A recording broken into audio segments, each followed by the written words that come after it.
我妈生我的时候难产，独留我一人在有后妈的家里受苦。可她有一个富婆闺蜜，听说富可敌国。当车队来接我的时候，我正拿着个袋子捡破烂，一个衣着华丽的女人抱住了我。我的宝，姨终于找到你了。她指了指旁边185的帅哥，那是我儿子，帅吧？嫁给他，姨就能当你妈了。我叫宋石，冠的是我妈妈的姓。每个人的童年或许都有不同的颜色，但我的不是，我的童年灰暗的可怕。我妈在生我的时候难产，于是上天给了她选择的机会，可她咬着牙选了一命换一命。我活了，但我妈未能与我见一面就闭了眼。她走后，我爸很伤心，所以他一点也不喜欢我，甚至不想看见我。每次他喝醉酒都会厌恶地问我，为什么死的不是你？我以为他是太爱我妈妈了，所以才会这么对待我。可直到后妈进了门，我才推翻了以前的一切想法。那天6岁的我搭着小板凳在灶头上煮饭，爸爸推开门，他带着一个带着肚子的女人进了家。但是他少有对我笑的时候，宋石，这是你的新妈妈。我的手被烫了一个很大的泡，但我没敢说疼，乖巧地与他们打招呼。女人的手里还牵着一个和我差不多大的女孩，那是我后妈的女儿，比我小5个月。第一次见，我就从这个新妹妹眼里看出了她对我的不喜欢。她换了姓，换上我爸的姓氏，叫程月。而我的后妈进门没多久便生了个弟弟，从此我灰暗的童年正式开始。我爸不让我上桌与他们吃饭，说看见我大家心情都不会好，即使他们吃的每顿饭都是年纪上小的我做的。我的新妹妹程月很会讨爸爸欢心，比起我，他们才更像父女。家里有什么好吃的，第一个得到的一定是她，其次是弟弟，最后是后妈，没有我的份。但我很乖，我不哭不抢，希望能得到多一点父爱，但她从不会多看我一眼。后妈叫我放学要捡满一个袋子的塑料瓶才能回家做饭，而我爸默认了这个只为我而定的家规。我的性子软，骂不来人，所以家里每个人都可以踩上我一脚。这个家是没有我的位子的，可他们住的是我妈妈生前买的房子，我不该是那个要走的人。我妄图得到父爱，但好像不行。17岁的年纪，我却越发的沉默，但那是我装的。我和程月读的是一所学校，我本来是不能再读书的。我在我爸房门口跪了一夜，在天亮的前一刻，我爸披了衣服出来，眼神复杂的看着我。你以前很懂事的，家里现在很困难，你弟弟周末的补习班还要钱，你现在大了，你阿姨想让你出去赚点钱，减轻一下家里的负担。天气泛了白，阳光细细洒向了每一个角落，是没有路灯也能看清前路。我跪在地上，望向我爸的眼神里第一次有了质问。我只比程月大5个月，这不公平。程月能读，我也能读，我不用你们给我付学费，我自己挣。我爸沉默了好一会儿，最后才点了头，而后妈给了我好几天的脸色看。程月知道我要与他继续读同一个高中，在饭桌上闹起了脾气。我不要和宋石读同一个高中，太丢脸了。大家知道我有一个捡人家喝剩的瓶子的姐，别人会怎么看我？后妈给程月夹了鸡腿，月月别闹脾气，都这么大人了，咋还小孩子脾气？你在学校装作和他不认识就是了。程月将碗推在一旁，不爽地看着我。我不管，我就是不要和他读一个学校，要不然我就不读了。后妈一听，那还得了，连忙哄人，瞎说什么话？你还这么小，不读书能干什么？说了又瞪了我一眼。有些人也是，读哪里不好，非要和月月读同一个学校，真的是会眼红。别人有的他也想有，白吃白住还不懂得感恩。彼时的我正在往包里放馒头，想趁着天黑再去广场捡一下塑料瓶。这时候老人们正好出来跳广场舞。我爸看着我沉默的样子，眉头皱得很紧。宋石，你为什么非要和你妹妹读同一所学校？不能换一所吗？我拿袋子的手一顿，直直看向他。您或许可以了解一下我的成绩，我是被学校保送的，学费全免。而程月是你们花了几万的择校费才送进去的。说完，我拿着袋子径直走了出去，身后传来摔碗的声音。晚上的风有点大，而我的衣服单薄又老旧，衬衫的扣子被我规整地扣到了脖梗，风却还是刮得我生疼。我看了下满天的星星，很漂亮。可是老天爷，你要不要看看我过的是什么日子？我妈当时真是瞎了眼，为了我爸挣的男人和朋友断绝了往来。不哭，我不哭，哭了就是王八，哭了我就输了。就在我强忍眼泪的时刻，一个虎头虎脑的小弟弟拉了拉我的衣服。姐姐，妈妈让我来问你，这个瓶子你要不要？我看着他愣了2秒，哇的一声哭了出来。对不起，我真的好感动，很破防。小弟弟被我吓了一大跳，小嘴一瘪，眼泪哗哗地将手上的空瓶子塞给我，然后哭着跑开了。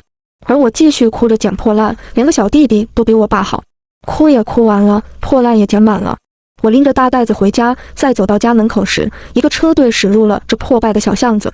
我数了数，有10几辆豪车，车灯晃了我的眼，我下意识抬手挡住视线。车队的动静太大，周围邻居都探出了头。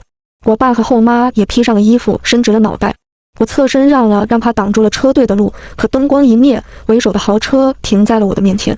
车上下来一个烫着大波浪、穿着皮大衣的美女，虽是中年，但却美艳。高跟鞋碰地，她摘下墨镜，一脸心疼地冲过来抱住我：“宝，姨终于找到你了。我是你妈妈的闺蜜，我当初不同意你妈和那个傻逼男人在一起，我和他赌气了这么久，我还在等着他低头，没想到他竟然归西了。都怪姨没调查清楚，让你受苦了这么久。”女人牵着我的手搓了搓，眼睛里全是心疼。手怎么这么冰？乖乖，姨姨给你暖暖好不好？突如其来的关心让我猝不及防，但这是我从未得到过的关心。于是我看着她的眼睛，小心点了下头。女人暖着我的手，随手指了下旁边的一个人：“乖乖，那是姨姨的儿子，帅吧？嫁给他，姨当你妈。”我的视线这才移向后方，那是一个身材高大的男生。他姿态随意地斜靠着豪车，一只手插着兜，寸头白剃，一股子痞帅。我对上男生黑色的眼眸，发起了呆。这不是 AA 中没人敢惹的谢景吗？乖乖，他是姨的儿子。女人一脸怜爱地看着我，我手里提着捡破烂的袋子，愣愣开口：“我不信。”男生靠着车门轻笑出声，嘴角上勾，好像很愉悦的样子。他抬步向我走来，骨节分明的大手接过我拎着的一大袋破烂。不顾我的惊讶，男生漂亮的眼眸直视着我，我看清了他眼里的笑意。低沉又带着几分懒散的声音落下：“我们又见面了，同学，我与谢景见过，就在半个月前，一个很平常的下午。那天我从奶茶店里下班，穿着并不白的小白鞋，像往常一样拿着随身带着的尼龙口袋，想要捡一下塑料瓶。附近就是运动场，很多人都会在这里打篮球，所以塑料瓶很多。许是我捡塑料瓶太过专注，头顶打下了一片阴影，我也未曾发现。起身的时候，脑袋微微眩晕，我踉跄了一下，一只骨节分明的大手握住了我的手腕，能站稳，很好听的男音。我抬头，一张俊脸在我眼前放大，我愣愣地看着他。妈妈，这是我见过最好看的男生，应是才打了篮球。他的头发前端微湿，手上戴着护腕，隔着球衣，我好像都能感受到他紧实的肌肉。心脏毫无征兆地开始狂跳，我忙挣脱他握着的手：“能的，谢谢。”男生顿了一下，视线落在我的脸上，无意识地摩挲了下刚刚握住我手腕的手指。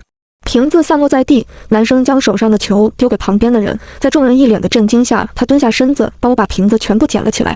起身时，他移了下步子，为我挡住了阳光。我们那儿有很多喝了水的瓶子，你要不要？我愣愣看着他点头，可以要吗？这人可真好啊。男生看着我，闷闷地笑出了声，可以要，说着踢了一脚旁边的一个人，傻看着做什么？去把场上的瓶子都捡过来，没喝完的叫他们当场喝。让人震惊的瞪大眼睛，景哥，你今天……男生淡淡看了他一眼，我今天怎么？让人咽了下口水，没什么，我这就去叫哥们们喝水。于是5分钟不到，让人气喘吁吁地跑回来，而我的拿来装猪饲料那么大的尼龙袋子满了。走的时候，男生抬手要帮我拿，我忙拒绝。我自己来，同学，谢谢你啊。男生挑下眉，弯腰将袋子给我借了一下。行，走路慢点，别摔着了，要看路。我点点头，提起袋子走。刚走了几步，男生又叫住了我。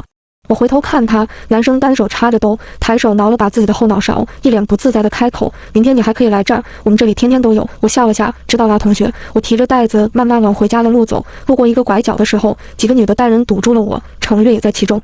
为首的女孩很漂亮，穿着特别漂亮的裙子，只是她面目狰狞。你很会装吧？竟然和谢景说上话，你也配？她一脚踢开了我装瓶子的袋子，塑料瓶从袋子里散落的到处都是。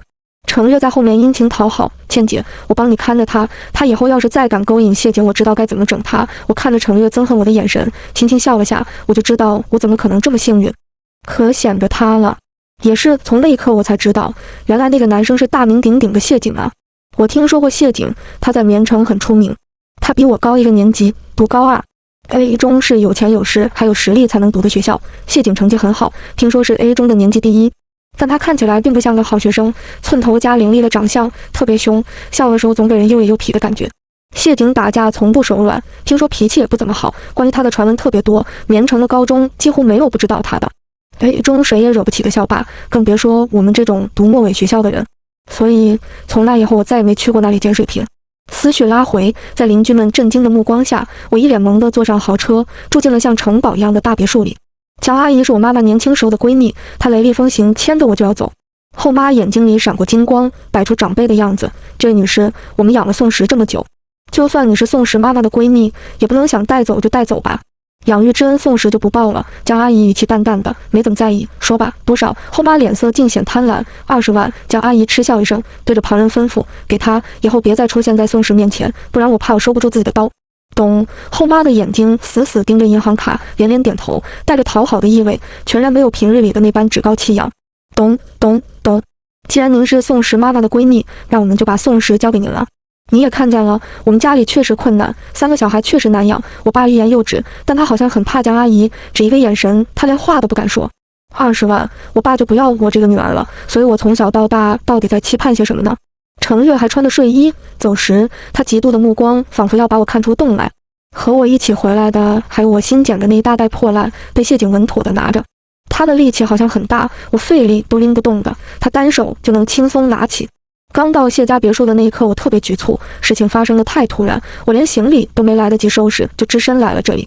突然，一只宽大的手轻轻捏了下我的脖颈，冰凉的触感让我打个激灵。我抬头对上谢景黑色的眼眸，我紧张开口：“怎么了？”谢景提着我捡的破烂，嘴角翘起的弧度懒得散漫。别紧张，我妈1个星期前给你买了一整个房间的裙子，穿不完的。我瞪大了眼睛，一整个屋子的裙子啊？不对，她怎么知道我在担心什么？我向来藏不住事，心思全部摆在了脸上。谢景没有错过我的表情变化，他轻笑出声，往前轻推了下我的后背。欢迎回家。宋石来谢家的第一件事就是洗澡。捡了一晚上的破烂，我的脸被风吹得有点红。江阿姨一脸心疼的叫我快去洗个热水澡。坐在浴缸里，我仍觉得像做梦一样，这里的一切我想都不敢想。这泡澡的水比我平时喝的水都干净。浴室外面是衣帽间，我站在这些漂亮的衣服面前发呆。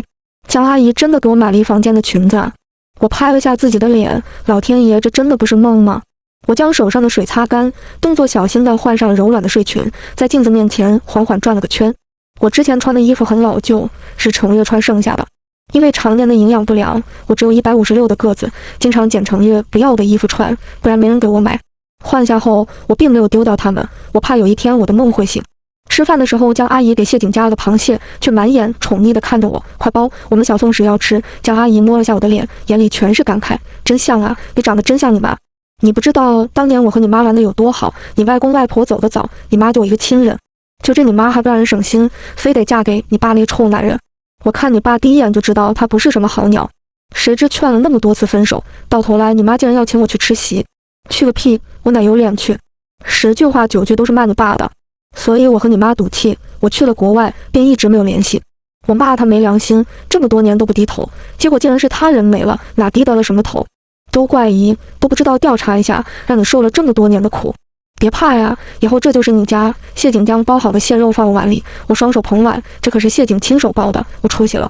谢景嘴角勾起一抹难以觉察的笑意，他撑着下巴看我，想吃我再给你包。江阿姨给我盛了碗汤，乖乖，我和你妈年轻的时候就约定了，以后要是生了小孩是一男一女就做亲家，你还记得不？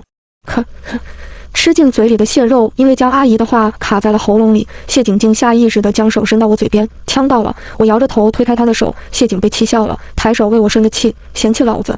你谢哥我可不轻易伺候人。话还没说完，江阿姨一巴掌打在谢景脑袋后，你在谁面前说老子呢？可显着你了，给人小宋时留一个好点的印象行不行啊？你本来就配不上人家，还不努力留个好印象，我是你妈都帮不了你。说着又像哄小孩一样哄着我，乖乖，都怪姨吓着你了吧？也是，那时候都还没有你爸这号人，你怎么可能记得这事儿？咱不奇怪哈，你和谢景算是指腹为婚，给一个当你妈的机会。我喝着江阿姨给我盛的热汤，眼眶有点湿润，不知道是呛的还是因为什么。以前在家里，我连上桌的机会都没有，肉逢年过节才能吃一次。拿我后妈的话说，我就是个吃白饭的，能给我吃的就不错了。又怎会有人因为我被呛到就如此兴师动众呢？我以前想都不敢想。妈妈，你的闺蜜真的好好呀，这里才是天堂。我已经住进谢家快半个月了，这里的生活让我每天都像在做梦。江阿姨帮我辞掉了奶茶店的工作，她一边给我别着发夹，一边告诉我：“打什么工啊？你这样年纪的小孩就该被家里人宠着。可是我应该给老板把剩下的1个月干完。”江阿姨双手搭在我的肩膀上，放心，也不会让你老板吃亏的，早就补偿过了，你就乖乖的在家里做一个漂亮的小公主。谢叔叔回家那天，我站在院门口乖巧问好。我局促不安，他却笑眯了眼，伸手给了我一个很大的红包。这就是小宋石吧，长得真漂亮。叔叔这辈子最大的愿望就是想有个软乎乎的女儿，这下可算是如愿了。我受宠若惊的接过好厚的红包，这是我第一次收红包。小时候家里过年来的都是后妈那边的亲戚，他们只会给程月和程涛红包，从来不会给我。我小心地将红包看了又看，谢谢叔叔。谢叔叔摸了下我的头，不用谢。宋石真懂事，谢景也和传闻中的很不一样，应该说一点也不像。传闻说谢景脾气不好，对谁都没有耐心。可我看见的他却是会为了让我多吃几口饭，低声哄我好久的人，是细心到我每次忘了吹头发，他都会懒散的靠着我的房门，将吹风机放我手上，苦口婆心说怎么又不吹头发的人。我忘了，不喜欢吹头发。谢景声调懒散，灯光打在他的侧脸，好看的不真实。小屁孩毛病还真多，吹头，老子看着你吹，每次都如此，从未有过不耐烦。传闻说 A 中的谢景离经叛道惯了，想让他低头，难如登天。我一直都知道谢景他是抽烟的，因为他经常无意识地掏出打火机。但因为我的出现，谢景再没抽过烟，而是换成了棒棒糖，只是叼棒棒糖的姿势，可能他自己都不知道，比叼烟的姿势如出一辙。有一天，我看着他拿棒棒糖的姿势，失笑着问他：谢景吊儿郎当地回我：干嘛？你是不是想抽烟了？谢景轻嗤一声：怎么想管我呀？一句玩笑话却让我的心里发痒，我紧张地攥着自己的衣服。太阳有点大，谢景自然地将我的帽檐压了压。谢景，你和我听说的一点也不一样。谢景勾着唇角，别在外面乱听一些传闻，都是瞎传的。我仰头看着他，谢景，我们以前是不是见过？不然你为什么要对我这么好？谢景眸光暗了几分，他似乎很轻地笑了下，弯腰靠近我。我以为他要回答我，所以往前凑了凑，屏息凝神地听着。结果他弹了我一个大脑包，带笑的声音自我头顶落下：你自己好好想，短短半个月里，我的变化巨大。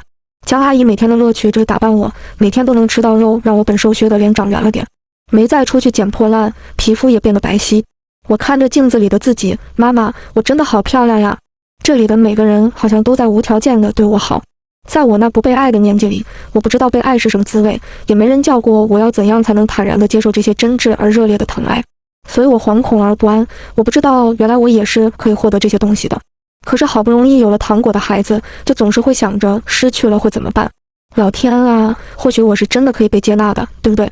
江阿姨为我在 A 中报了名，而我通过了考试。开学那天，谢景骑着机车在门口等我，见我一出来就抬了抬下颌，示意我上车。今天开学别紧张，我在高2部，有人欺负你就来找我。谢景戴着头盔，说话闷闷的，听见没？听见了。我双手拿着书包袋子，怎么也不上车。谢景此时就像开屏的孔雀，一脸兴奋，愣着干什么？上啊！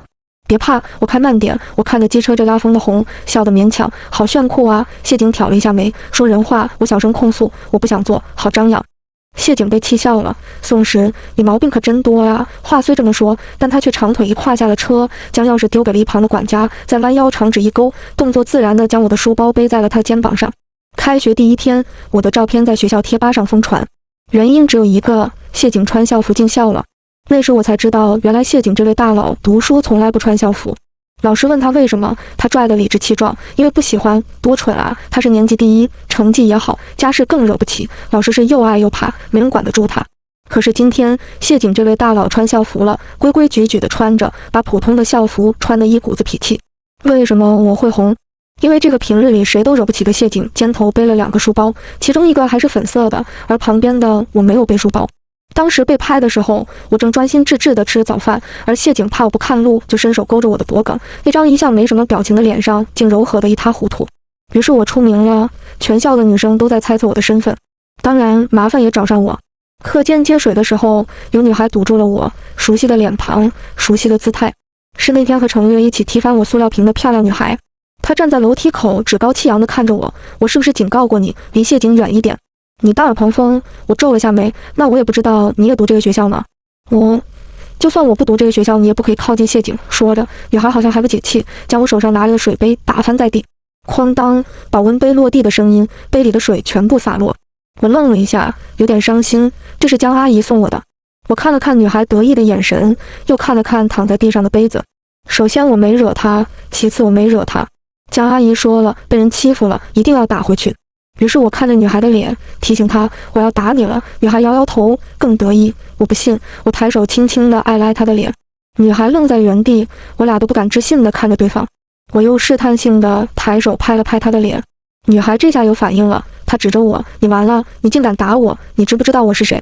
没人敢打我，你一个捡破烂的竟然敢打我，我要请家长。我没用力啊，我没有用力。女孩不听我说，捂着脸直接跑开了。她告了老师，真玩不起，都高中了还告老师，我要被请家长了。听说女孩的身份特别不简单，在江阿姨没来之前，我的心跌倒了谷底。完了，我开学第一天就闯祸了，江阿姨会不会不要我了？会不会觉得原来我这么麻烦，要将我送回去了？如果是我爸，说不定会让我跪着给对方道歉吧。就在我胡思乱想之际，一道带着怒意的女声响起，人未到声先到，谁欺负我家小宋时了？谁？我干死他们！是江阿姨。我愣愣地站在原地，江阿姨就像从光里走来，她将我上下检查个遍，乖乖别怕，姨来了，姨来给你撑腰了。原来真正爱我的人是不会觉得我麻烦的呀。女孩的父母是一个公司的老总，刚刚还高高在上的他们，此时诚惶诚恐地站起来。谢夫人，小事，就是孩子之间的打闹。他们带着女孩点头哈腰的道歉。没办法，他们也没想到来的人竟然是谢家的夫人。江阿姨眼里带着冷意，小事，我可不觉得是小事。这件事学校必须给我一个说法，不然这一栋楼也算是白捐了。校方领导擦着冷汗，忙点头，我们一定会给您一个满意的说法。于是第二天，女孩转学了，北中有了另一个传闻，那就是我和谢景一样不能惹。每天下午放学，我都和谢景一起回家。我比他先放，他要求我必须等他，所以他的教室门口每天都能看到我的身影。这时候，谢景的嘴角会毫不掩饰地上扬，好像心情特别好。但有一天，他去参加数学竞赛了，所以那一天我独自回家。在路过小巷子的时候，我被人堵了，是许久未见的程月和程涛，他们带着好几个人，看着他们胸有成竹的样子，我知道他们是踩点才好了的。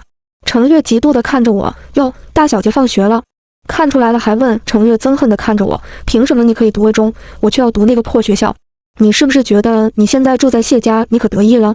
你也配？我平静地问他们，所以你们今天是想干什么呢？教训你。程涛不屑地看着我，嘴里还在放着大段狠话。我直接打断他，那你打死我吧，来吧。程涛被噎得住了嘴，你给你脸了，说着就攥住了我的手腕，书包也被拉掉了，手也红了一大圈。他真的要打我，程月还有理智在，忙拉住他，我们只是教训他，不是打死他。他还在谢家，打死了我们都得完。程涛无能狂怒，你听听他说的，小贱人几天不见变这么狂妄了。程月也气得发抖，但好像又确实不能把我怎样。我连看都不想看他们，自顾自弯腰捡起书包，拍着书包上的灰。没这个本事就不要堵我，浪费我的时间，我还要回家写作业。程涛更生气了，怒吼：姐，你看那个小贱人，太气人了。程月满眼怒气地看着我，我们会一直蹲你的，你最好小心点，因为这个小插曲，我回家晚了。谢景竞赛都回来了，斜靠在门口等我。他的视线看过来，我下意识地将手背在身后。谢景的眼神暗了几分，低声问我怎么回来晚了。我结巴的解释，因为大扫除。谢景嗯了一声，伸手将我的书包接过，下次再大扫除就打电话给我，我去帮你做。那不是你干的活。我眼睛亮亮的。好。可第二天，谢景突然对我说他临时有事，叫我不用等他，自己先走。我不疑有他，直接答应，但因为卷子落下了，又到回去拿，所以走晚了。路过昨天的那个巷子时，我又看到了程月和程涛一群人。只不过这一次，他们真的在霸凌同学。程月坐在一旁，饶有兴致地涂着指甲油，好像一旁霸凌同学的带头人不是他弟弟。程涛脚踩着一个戴眼镜男孩的脸，就你这样子还想喜欢我姐？你 TM 也配？不撒泡尿照一下自己的德行。一旁的女孩应该是男孩的妹妹，她哭着求程涛：对不起，我哥哥以后不会了，绝对不会再给程月姐姐写情书了，你放过他吧。不要打他。程月不耐烦开口，烦死了，好吵啊，把他嘴堵上。旁边的人真的要去堵女孩的嘴。我深吸一口气，不能再放任不管了，顶多一顿打，以前又不是没打过。我拿出手机，一边报警一边往巷子里走。熟悉的声音响起，你们很能耐啊。刚跨出的步子又收回，再默默收起了手机。谢景一只手插着兜，一只手把玩着金属打火机，嘴里松松咬着一根点燃了的烟，神色很慵懒。程月见来人是谢景，立马站起身，理了理自己的头发，一脸欣喜地向前：谢同学，你怎么来了？宋时呢？他也太不懂事了，怎么不陪着您？谢景上下打量了一下他，轻呵一声：喜欢老子啊。程月脸一红：谢景同学，你怎么知道我？谢景靠近，似笑非笑地看着他，抬手拍了拍他的脸：滚，老子不好你这口。还有宋时这两个字你不配提，下次别提了，你应该知道我脾气不怎么好。说完径直掠过程月，看向程涛：昨天宋时手红了一圈，是你搞的吧？谢景抖了抖烟灰，吐出一口烟圈，将烟扔在地上，用脚踩吸，饶有兴致地开口：程涛是吧？咱俩玩玩。于是我亲眼见证了谢景凭一举之力干趴了所有人，那么多人硬是没一个人能打赢谢景。谢景的表情一直都淡淡的，好像正在做一件很轻松的事情，可他手上的力却一点没减，招招狠厉。这一刻，我好像才真正认识到谢景，那个活在传闻中的谢景，这才是真实的他吗？程涛快被打晕过去了，程月在一旁也吓坏了，他也才认识到谢景到底有多可怕。程涛嘴里哭喊着：姐救我！姐救我！程月回过神，爬过去求谢景停手。谢景就像没听到一般，动作丝毫没有停顿。谢景的手上已经沾了血，终于在程涛要昏迷的前一刻，谢景收了手。谢景看了一眼沾血的手，没怎么在意，全是程涛那家伙的。转学吧，别在这一带读书，宋时看见你们心情会不好。谢景悠悠地笑着，知道了吗？程月一边哭一边狂点头，不会了，再也不会出现在宋时面前了。谢景蹲下身，理了理程涛的衣领，还有，以后别再干霸凌同学这事儿，不然我打死你。程涛哭着说好。谢景转身，在看见没来得及躲起来的我时，上扬的嘴角瞬间僵住，他的脸上闪过懊恼，手下意识地藏在身后，挠了把后脑勺，不敢看我的眼睛。谢景小心问我，都看见了。我愣愣点头，看见了。我刚刚在跟他们闹着玩呢，你别当真。我的视线落在他沾了血的手上。谢景不自在解释，我的血，这是我自己的血。说着小心移了下脚步，想要遮住我往后看的视线。我干笑一声，哈，没事，我本来也是打算大义灭亲的。我脸上挂着牵强的笑，腿肚子却在止不住地打着颤。妈妈，他真的有点凶。于是从那天开始，我和谢景之间有了很微妙的气氛，说不清也道不明。时间过得很快，我高3了，过了这个坎儿，我就要变成以前所以为的大人的年纪了。初中的同学聚会，我本不想参加，因为里面有好多曾看不起我的人。但后来我又想了想，初中的我还是挺幸运的。班上有几个玩得好的女孩，她们是我收获的为数不多的善意。我不能因为一些不好的人就不去见与我交好的他们。毕业说了再见，就真的没再见。我想见他们的。聚会那天，我扎了丸子头，这是我初中就爱扎的发型。推开包厢门的那一刻，本说笑的声音停了下来，视线全部往我身上聚集，每个人的眼里都写满了惊艳。他们惊讶于我的变化，脸变得白皙，头发变得顺滑。以前总是穿着别人不要的衣服的，我今天穿的是鹅黄色的连衣裙，脖子上戴着将阿姨给我买的吊坠，亮晶晶的。我的眼神也不再像以前那般自卑沉默，我笑着与他们打招呼，眼睛弯成了月牙。和我玩得好的小姐妹最先反应过来，她一脸欣喜地拉着我的手，宋宋，你变了，你现在好美，让人好像揉捏你。我一个女的都心动了，我被小兰说的不好意思，脸颊泛起了红。哟，这怎么才高中有的人就走上不该走的路？全身上下名牌，当然变化大了，不会是被人包养了吧？初中的班花嘲讽地打量着我，语气里是说不出的阴阳怪气。小兰怒拍桌子，你阴阳怪气说谁呢？班花嫌弃地看着我，却在触及我的裙子时眼里闪过羡慕。大家都知道我说谁吧？以前在学校捡破烂的宋时，现在穿得起名牌，买得起宝石了，谁信呢？就他脖子上那条项链，那是拍卖的宝石，好几百万呢。他宋时买得起，不是偷的就是被人包养了。金主买的吧？其他同学纷纷赞同的点头，大家看着我，好像都在等着看我的笑话。小兰气红了脸。包厢门被扣响，众人目光向门口聚集，有人惊呼：谢景！那是谢景，他怎么来了？我们这里竟然有人和谢景认识吗？谁呀？谁和谢景认识？谢景漫不经心地摩挲着自己的腕表，他斜靠在门边，视线直直望向我，眼里有着明显的笑意。宋时怎么不等我？我愣愣问他，你怎么来了？谢景轻轻开口，来给你撑腰。包厢再一次安静，只是这一次大家都不敢再多说话。虽然谢景的表情淡淡的，没有什么不妥的地方，但大家就是感受到了一股压迫感，都知道这位爷惹不得。气氛一下变得微妙，谢景却自顾自牵着我在主位上坐下。有没有想吃的？吃饱了早点回家。我乖巧点头，指虾。于是包厢静悄悄的，大家都不敢打扰谢景剥虾。同学会开得很圆满，当然我是这样觉得的。期间我喝了点酒，走的时候晕乎乎的。谢景一手插兜，一手牵着我的手腕，嘴里还在像老父亲般嘱咐我慢点，别摔了。要不要背？我仰头看着头，笑得很乖。不要。谢景看着我，抬手遮住了我的眼睛，不自在地看向别处，不准用这样的眼神看我。我歪了下头，绕过他的手看他，为什么不准？谢景声音突然没来由的沙哑，因为太乖了，你谢哥我受不住。我打个酒嗝，我本来就很乖，江阿姨说的。谢景捏了下我的脸颊，无奈地叹了口气，小没良心的，这几天一直都避着我，别以为我不知道。说着他弯下了腰，离我很近，别和我冷战行不？不知道是谢景的声音实在太魅惑，还是因为我真的喝醉了。看着近在咫尺的脸，我伸手摸了摸，然后亲了上去。谢景一下僵住，眼神里有我看不懂的情绪，好像在极力压抑着什么。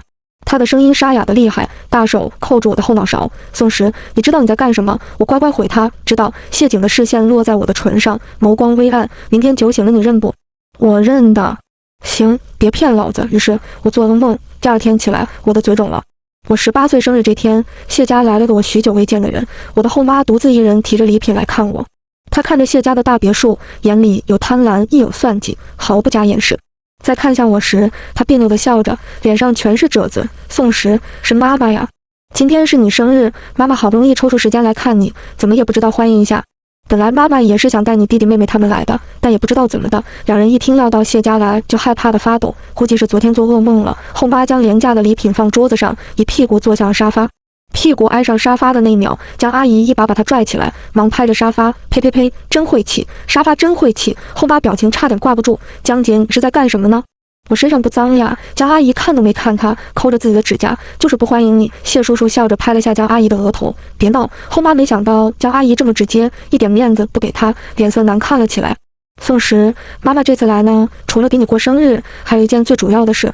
你看啊，你现在生活好了，住这么大房子，还有佣人伺候着，但你爸和我们还住着以前的烂房子，多可怜，你说是不是？后妈一脸期待地看着我，我看着她，软软的声音认真回道：关我屁事。后妈的脸色瞬间变紫，你怎么说话呢？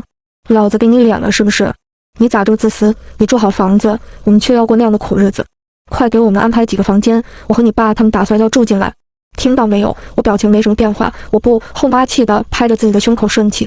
我不管，你不给我们安排住的地方，明天我就回去到处破坏你的名声，和大家说你是个白眼狼。以前的我或许真的会被他吓到，但现在的我早就不在乎这些。有人给我撑腰，我早就不是之前那个谁都可以踩上一脚的小可怜了。现在他说什么，在我这里都掀不起任何波浪。我甚至坐了下来，慢悠悠吐出3个字：我不信。你在说些什么屁话呢？宋时，你在哪儿学的这些？再这样说话，老子撕烂你的嘴！我不信，你小贱人，我不信！后妈气结，一时不知道该怎么办，脸色一会儿青一会儿紫。她往上撸了把自己的衣袖，想要来打我。门突然被打开，够了！你闹够了没有？随之而响起的还有清脆的巴掌声。我没想过我爸会来，更没想过他会伸手打后妈，毕竟按以前的经验，他应该会先斥责我。不过他好像变得很憔悴，一下老了好多好多，看向我的眼神里带着后悔。对不起啊，宋宋，爸爸没管好他，又让你受委屈了。我愣了一下，所以他这是因为我没在家，他便扮演起我的角色，经历了我所经历的过后，幡然醒悟了吗？也是，像我后妈那样的人，怎么会帮着打理家里？以前家里有我，他们就全部欺负我。现在我走了，终于轮到了我爸，又要赚钱，又要打理家里的一切，应该挺辛苦的吧？可10几年，我都是这样过来的。后妈被打得偏过了脸，她不可思议地看着我爸：你竟然敢打我？你出息了！老子可给你生了儿子，你知不知道谁在你没离婚的时候给你做小？是我。我爸一把捂住他的嘴巴，后妈才意识到自己说漏了什么。我爸小心地看着我，脸上全是羞愧。宋时，爸爸不知道他来这里找你了，爸爸这就带他走，你别生气。我没有回他，脸上也没有什么变化，我只是静静地看着他，身侧的手却紧紧握成拳，像是要将指甲嵌入自己的手心。妈妈，你真的嫁错了，嫁了一个很不好的人。我现在竟然有点庆幸，还好你不用亲身面对这种场面，不然你一定会伤心的吧。突然一只大手附在我的手上，谢景动作小心地将我握成拳的手轻轻摊开，他捏着我的手心，声音沙哑：我知道你难受，但不准伤害自己，以后掐我，知道了吗？谢景连看都不想看我爸和后妈一眼，只专心查看着我的手。以后你们若再来伤害宋时，谢家就不会让你们在绵城有落脚之地。谢景说的漫不经心，语气里却带着明显的冷意和威胁。江阿姨也在旁边很激动，对，明天就叫个挖掘机把他们住的地方挖了，我们在那里建厕所。我爸立马点头哈腰，我这就带他走。我看着他们离开的背影，不知道出于什么原因，我脆声脆气地喊出3个字：沈翠花，我后妈的全名。他满脸怒气地回头，小贱人还敢叫我全名？我微微笑了下，有句话我一直想讲。后妈阴恻恻地看着我，不耐烦说道：什么屁话？我轻轻开口，一字一句：你长得可真丑。这是我6岁那年见到他的第一想法，憋了18年。后妈一口气差点没回过来，脸被气得通红。你要死！你从哪儿学来这么气人的话？你乱说！你在乱说！我爸将他强拉走，隔老远都还能听见他尖利的声音。我想我爸以后的日子应当挺难过的，但他们已经过了这么多年的日子了，从他选择他的那一刻开始，他们就应当是绝配。20岁生日那天，谢家为我和谢景办了个很盛大的订婚宴。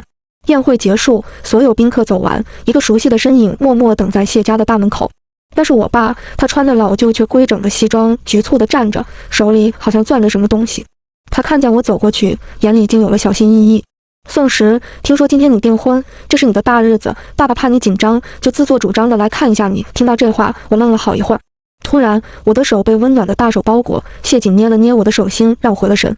我轻轻开口：“谢谢。”但我不紧张。我爸犹豫好久，将手上捏着的卡小心交给我。宋时，爸爸不中用，没什么可以给你的。这卡里的钱不多，但也是爸爸的一点心意，你拿去当嫁妆好不好？希冀的眼神，关心的语气，这些都不假。但现在的我已经不需要了。我将卡交还到他的手上，态度礼貌而疏离：“谢谢您，但我姓宋，不姓程。嫁妆我会自己挣，不劳您费心了。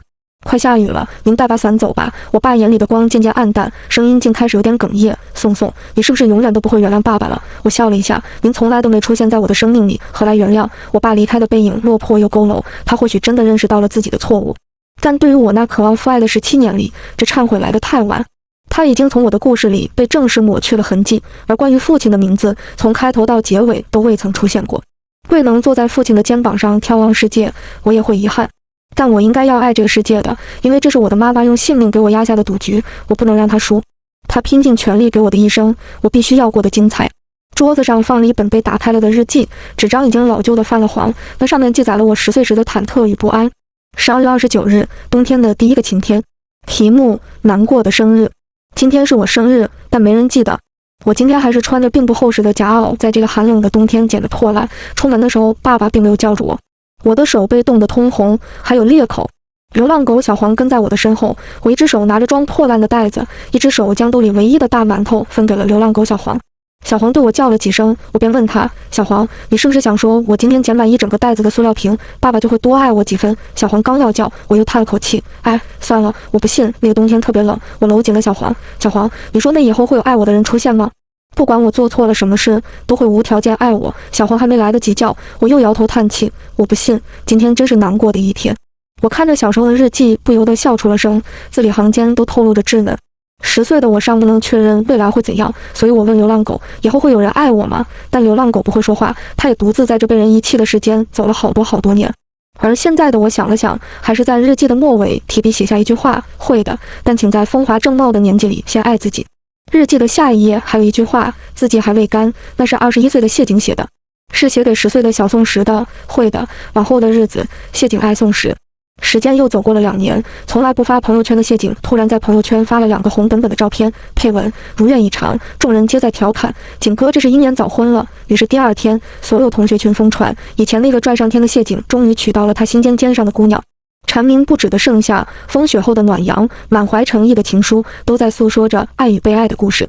你看，每个人的人生都有裂痕，但此去经年啊，终会等来属于自己的光。愿你永远赤诚善良。正文完。一个小彩蛋，景哥，你知道最近那个奶茶店新招了个服务员吗？听说特别蠢，周围学校都传遍了，就是穿着有点土，一看就是哪家的乖学生。谢景手里夹着烟，语气淡淡的：“哦，不感兴趣。”小弟点头：“也对，景哥，你怎么可能好这口？就没看到你对哪个女的感兴趣过？而且这种太乖的学生无趣又麻烦，你更不可能喜欢。”谢景单手抖了下烟灰，没怎么在意。旁边传来了温润细软的声音：“今日店内有新品推出，喜欢的可以来试一试，不嗲不柔，但听着就是很舒服。”谢景视线不经意看过去，穿着工作服的女孩正站在店门口招揽顾客。女孩扎着丸子头，露出了细嫩白皙的脖颈，脸上是盈盈的笑意，鼻尖上有细汗，耳边是软软的碎发，乖巧的模样让人不由自主地多看了几眼。谢景的眸色暗了暗，手指掐灭了烟，脚步换了一个方向。同行的人疑惑问他：“景哥，你干啥呀？去哪儿？”谢景眼睛看着店里的女孩，双手插兜：“走，请你们喝奶茶。”